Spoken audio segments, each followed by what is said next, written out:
Welcome to Breaking Ties, Destination Divorce. This is your go-to source for practical advice and support while you go through the divorce process. Join us each weekday for a quick chat where we'll cover a variety of topics such as child custody, property division, and self-care. Together, we'll explore emotional, financial, and legal aspects of divorce and help you find the best path forward for you and your family.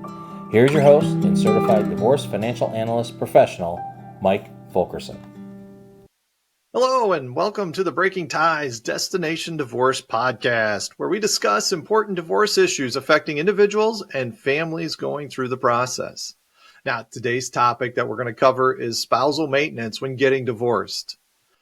Divorce is complicated, it's emotional, it can sometimes be even messy, and so we're going to want to make sure we have all our bases covered. And in many cases, one spouse may have been financially dependent on the other during the marriage. And in these situations, spousal maintenance, also known as alimony or spousal support, may be awarded to the lower income producing spouse. And it's not what I would consider to be a bad thing. It's just an opportunity for both spouses to have a similar standard of living as when they were married. Really, it's not great that one spouse would be living the high life and the other spouse would be struggling to get by. So spousal maintenance is set up to help balance out the financials between the two ex-spouses. And it's made by one spouse to another after the divorce is finished. And this can be set up on a regular basis, could be monthly, could be weekly. It's kind of up to you on how you would like to have it set up and negotiated. Now, there are different types of spousal maintenance, such as temporary maintenance, rehabilitative maintenance, and permanent maintenance. We're going to start with temporary maintenance. It's awarded during the divorce process to help the dependent spouse cover their expenses until the divorce is finalized. Now, usually once the divorce is finalized and there's more permanent maintenance, which is coming up, then we're going to switch to those numbers.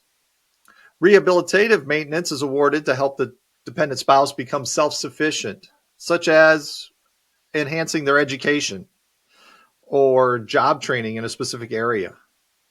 All skills that will help the individual for the long run. Permanent maintenance is awarded when the dependent spouse is unable to become self-sufficient due to age, health, or other factors. And when it comes to spousal maintenance, every state has kind of their own rules on lengths and stuff. Might be based on how long you were married, and then you figure it out from there. So it's not necessarily that you're going to get spousal maintenance for the rest of your life. So you want to be sure you speak with your attorney and figure out what's the best strategy for you. Now, the spousal maintenance is awarded, like I said, on various factors, and one was the length of marriage. And then the other one is really earning capacity of both spouses. The standard of living that they had during their marriage and the needs of the dependent spouse. It's important to note that spousal maintenance is not automatically awarded in every divorce case. It is only awarded when one spouse can demonstrate financial need and the other spouse has the ability to pay. And not only that, it can also be modified or terminated in certain situations, such as if the dependent spouse becomes self-sufficient, which would be fantastic, they're standing on their own, or if the paying spouse experiences a significant change in their financial circumstances. It could be a job loss, it could be something more serious related to health. Those will be grounds for modification. So one of the main factors in this whole process, though, is having a knowledgeable and experienced attorney guide you through the spousal maintenance process. He or she can help you understand your rights and obligations, negotiate a fair spousal maintenance agreement, and represent you in court if necessary.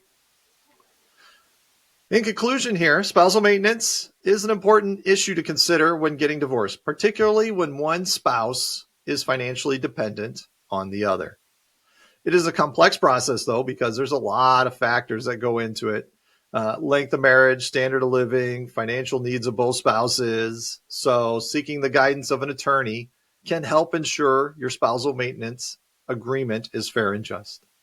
I want to thank you for joining me today on the podcast. If you have any questions, my contact information is in the description. I'd be happy to help any way I can.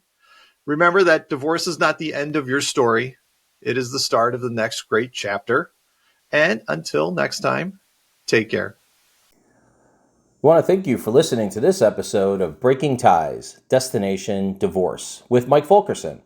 For questions, please reach out to Mike via email in the description or give him a shout at 630-444-1410. Remember to subscribe, like, and follow.